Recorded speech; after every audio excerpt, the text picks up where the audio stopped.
Hey everybody, this is a quick video in case you have a Xiaomi AX3600 router and you need to do a hard reset to the factory default settings on it. Now there's two main reasons you would want to do this. The first one is troubleshooting. If this router is not connecting to the internet or your devices are unable to connect to the router or it seems to be frozen or not responding or lagging or anything like that, a hard reset can fix a lot of these issues. The other reason is if you just want to set this router up on a new network, on a new internet connection, etc., and you want to get a fresh start like you're just taking it out of the box, we can go ahead and do that quite easily.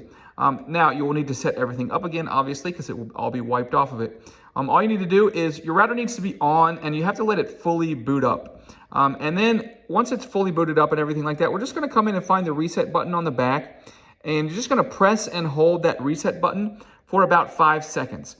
And after about 5 seconds, you'll notice the status indicator light will turn orange, indicating that the reset is successful. Just allow it to complete its little reset cycle and you can go ahead and set it up as new.